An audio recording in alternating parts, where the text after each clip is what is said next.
Railway जैसे board कितना करोड़ों खरबों का प्रॉफिट ये कमाने लगे होंगे। भाई 100 करोड़ से 1 खरब होता है, यहाँ 4 खरब का प्रॉफिट उठा लेंगे राजा। रेलवे में तो 1-1 करोड़ बच्चे फॉर्म भरते हैं, एसएससी में करोड़ों बच्चे सारे मिला के फॉर्म भरते हैं, यानी 448 करोड़ रुपए का प्रॉफिट ये बोर्ड कमाने लगा है।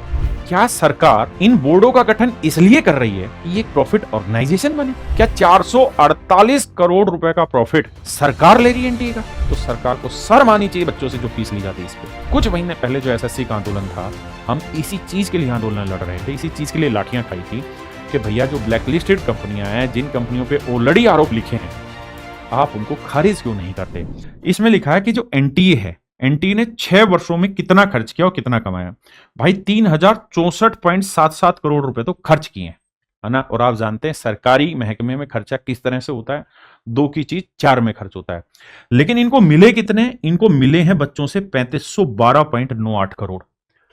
3512.98 करोड़ इनको बच्चों से मिला। अभी बात करने जा रहा हूं एसएससी को लेके और रेलवे को लेके, अभी ध्यान से सुनिए। यानी 448 करोड़ रुपए का प्रॉफिट ये बोर्ड कमाने लग रहा है। मुझे एक बात समझ नहीं आई, क्या सरकार इन बोर्डों का गठन इसलिए कर रही है कि ये एक प्रॉफिट ऑर्गेनाइजेशन बने? क्या 448 करोड़ रुपए का प्रॉफिट सरकार ले रही है एनटीए का?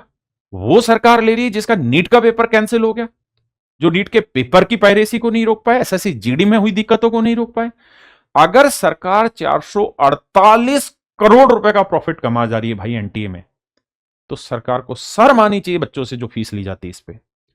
3064 करोड़ का खर्चा है और एक्चुअल खर्चा नहीं होगा 2000 करोड़ का भी, लेकिन सरकार को रिसीव हो रहा 3512 करोड़, यानी 448 करोड़ का खर्चा होने लग रहा है। हाँ जी, अब ध्यान से आगे की बात सुनिएगा। जब ये संसदीय पैनल की मीटिंग हुई और इन्होंने जो रिपोर्ट दी उसमें इन्होंने कहा कि देश में परीक्षाओं के आयोजन से जुड़ी फर्म अगर कहीं ब्लैकलिस्ट होती है तो उन्हें दूसरी जगह टेंडर हासिल करने में दिक्कत नहीं होती। आज के समय में टेंडर लेने में दिक्कत नहीं होती, ये बात सच है। मैं आपको दिखाऊंगा कि कितनी सारी ऐसी फर्में हैं जो ब्लैकलिस्टेड है।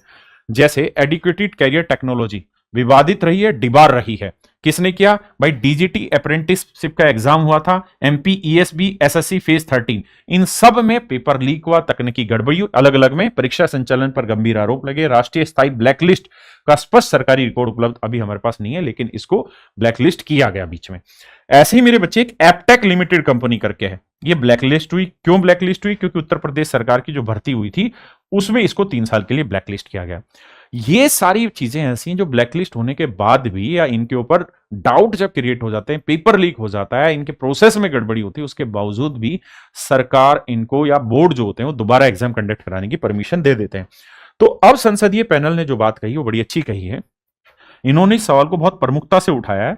पैनल ने सिफारिश की है कि भाई ब्लैकलिस्ट की गई फर्मों को एक देशव्यापी लिस्ट तैयार की जानी चाहिए ताकि ऐसी फर्म के बारे में आसानी से जानकारी मिल सके।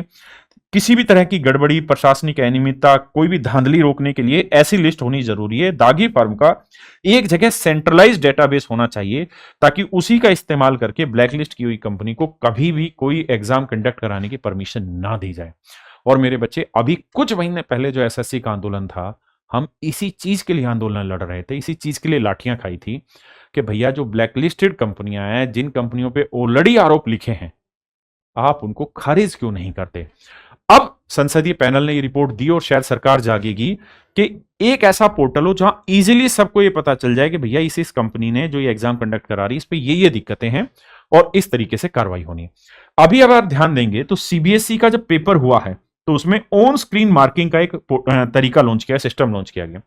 इसको लेके सरकार ने, जो संसदीय पैनल है, इसने गंभीर सवाल उठाए हैं, है ना।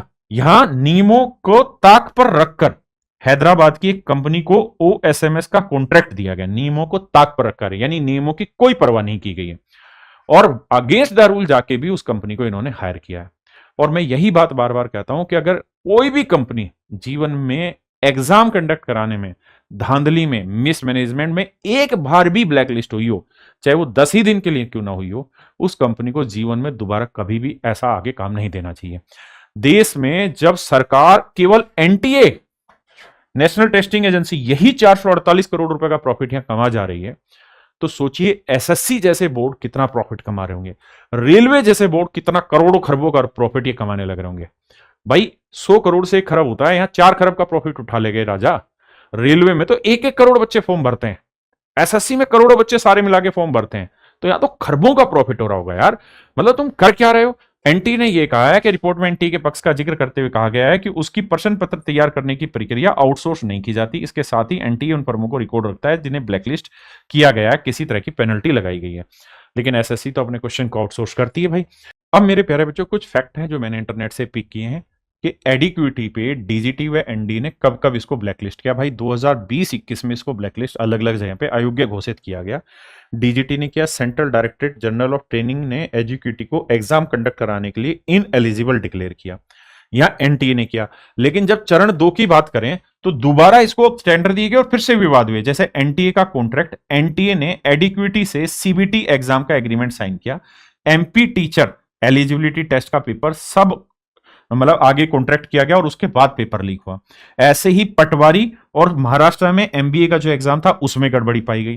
तो बहुत बार ऐसा प्रोसेस हुआ है कि चीजें पता चल गई कि गलती है, लेकिन उसके बाद भी नियमों को ताक पर रखकर मेरे प्यारे बच्चों इनसे बार बार इनको आगे परमिशन दी गई है। तो मेरे प्यारे बच्चों, ये एक अच्छी खबर है कि संसदीय पैनल ने इस बारे में आपसे बात की है और उम्मीद करते हैं कि इस बात को पूर्णतः माना जाएगा सरकार द्वारा और आगे इस तरीके के सुधार अपनाए जाएंगे।